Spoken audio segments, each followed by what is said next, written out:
അമ്മയുടെ വേർപിരിയിലാണ് പറയാനുള്ളൊരു ഭാഗം. അതായത് അന്ന് ഞാൻ തിരുവനന്തപുരത്ത് പാർട്ടി സെക്രട്ടേറിയറ്റ് മെമ്പറായിട്ട് ഫുള്ളായിട്ട് ഇവിടെ നിൽക്കുന്ന സമയം. അപ്പോൾ ഒരു ദിവസം എല്ലാ ദിവസവും വീട്ടിൽ നിന്ന് സംസാരിക്കും. ഒരു ദിവസം ഭാര്യ വിളിച്ചപ്പോൾ ചെറിയ സംസാരത്തിലൊരു വ്യത്യാസം പോലെ തോന്നി. അത് അമ്മയുടെ ആരോഗ്യസ്ഥിതി പറയായിരുന്നു. നല്ല അവശത ഉണ്ടായിരുന്നു അപ്പോൾ. മറ്റൊന്നും പറഞ്ഞില്ല, പക്ഷെ എനിക്ക് തോന്നി എന്തോ ഒരു പ്രശ്നമുണ്ട്. അപ്പോൾ ആ കാലത്ത് ചടയം ഗോവിന്ദനാണ് സെക്രട്ടറി. അപ്പം ഞാൻ പറഞ്ഞ് എന്തോ ഒരു പ്രശ്നമുണ്ടെന്ന് തോന്നുന്നു, ഞാനൊന്ന് പോയിട്ട് വരാമെന്ന് പറഞ്ഞ് അങ്ങനെ വൈകുന്നേരം വീട്ടിലേക്ക് പോയി. രാവിലെ എവിടെ എത്തി, വീട്ടിലെത്തി. അപ്പോൾ അമ്മ അവിടെ കിടന്നിട്ടുണ്ട്. അവിടെ നിന്ന് എഴുന്നേറ്റിരുത്തി എൻ്റെ ദേഹത്ത് ഇങ്ങനെ ചാരിയിരുന്ന് ലേശം വെള്ളം കൊടുത്തു. ആ വെള്ളം കുടിച്ചു. അവിടെ കഴിഞ്ഞു. അതെ.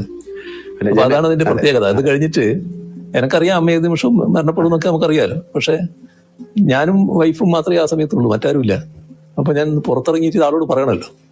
പുറത്തിറങ്ങി ഒരാൾ മുമ്പിൽ വന്നു വിട്ടു, ഒരു നാണെന്ന് പറയുന്നതാണ്. പക്ഷെ ഒരക്ഷരം വാക്ക് ഇങ്ങോട്ട് വരുന്നില്ല, പറയാൻ പറ്റുന്നില്ല. അപ്പൊ അദ്ദേഹത്തിന് മനസ്സിലായി അതങ്ങനെയൊരു ബന്ധമായിരുന്നു.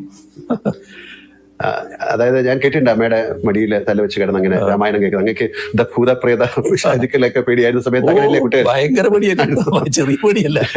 അപ്പൊ ഇതെല്ലാം കേട്ട് കഴിഞ്ഞാൽ അങ്ങക്ക് ഒരു ആന്തരികമായ ഒരു ആത്മീയ വശം ഉണ്ടായിട്ടുണ്ടോ? ഈ നേരത്തെ പറഞ്ഞു, എന്നാൽ ഒരു സന്യാസം എന്ന് പറഞ്ഞ പോലെ അങ്ങക്ക് ഒരു ആന്തരികമായ ഒരു ആത്മീയ വശമുണ്ടെന്ന് വളരെ വിശ്വസിക്കുന്ന ഒരാളാണ് ഞാൻ. അതായത് ഈ ഇതിനെപ്പറ്റി പറയാറ് സാധാരണ നിസ്സാരമായുള്ള സംസാര സാഗരം എന്നാണ്. അതെ.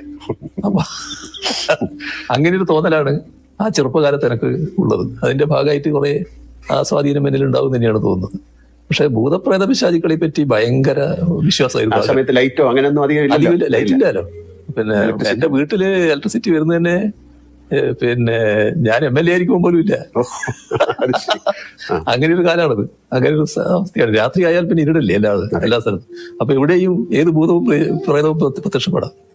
അതൊക്കെ പിന്നെ ഒരു ചെറിയ സമയം കഴിഞ്ഞപ്പോ നമ്മൾ വളരുകയല്ലേ, അതനുസരിച്ച് മാനസിക വളർച്ചയും വരികയല്ലേ. അത് പിന്നെ ഞാൻ തന്നെ മാറ്റിയെടുത്തതാണ് ബോധവും.